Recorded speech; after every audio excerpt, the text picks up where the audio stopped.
side do you stand on? You know, my parents taught me a lot. I grew up poor in a tenement in Union City.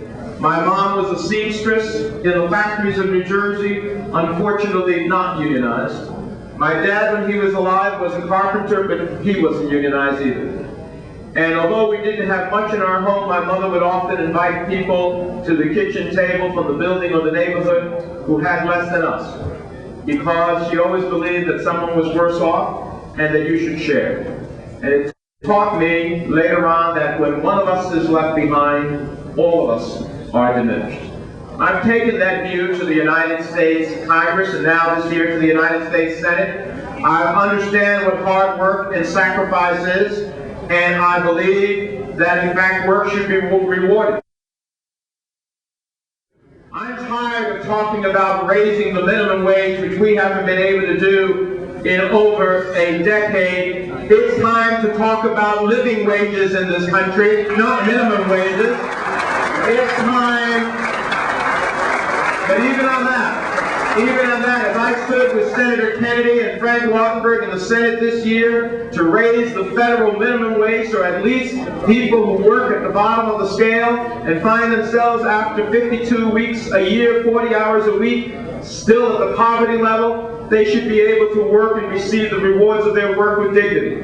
But even that, while I was fighting in the United States Senate to raise it, my opponent here in New Jersey voted against raising the minimum wage. How is it that you can come from such great wealth? And there's nothing wrong with that. There's nothing wrong with that, from inherited wealth. But how is it that you can come from such great wealth and not understand that others need to have their dignity and their work rewarded?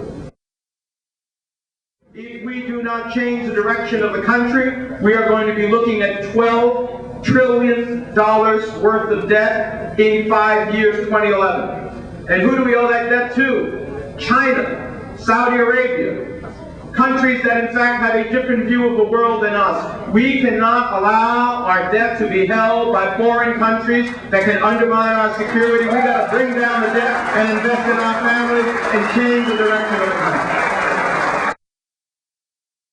I supported the president when it was about Afghanistan. That's where Osama bin Laden was. That's where Al-Qaeda was. Those were the perpetrators of September 11th, the people who masterminded the death of 3,000 of our citizens, including 700 from New Jersey. And the cause was right, and I have two questions. Is this the national security of the United States, number one? And am I willing to send my son and daughter? Because if I'm not willing to send my son and daughter, I won't vote to send any one of your sons and daughters into war. And the evidence, I asked tough questions, and it became very clear to me that there was no evidence of weapons of mass destruction, and I took a principled vote against the war because I was convinced that it was not in the national security interest of the United States. Let me close by saying this. I have, for 32 years of public service, never had my honesty and my integrity questioned until the last 6 weeks of this campaign, where I have taken $7 million worth of advertising that seeks to destroy me personally. I understand when you're wrong on all the issues, when you say you wouldn't vote for the war, even with the benefit of hindsight, when you say you oppose vote against raising the minimum wage, when you support the president's privatization of Social Security, when you voted against project labor agreements, when you haven't stood with working men and women, when you support the tax cuts for the wealthiest because it benefits you, it doesn't benefit middle-class families, you've got no choice but to ultimately enter into the politics of smear and fear. I have a different politics.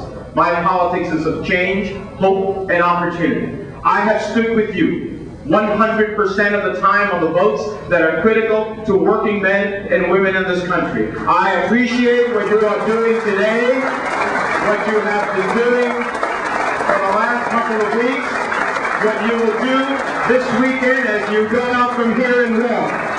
Stand with me now after I have stood with you for 14 years, and together we'll change the direction of America.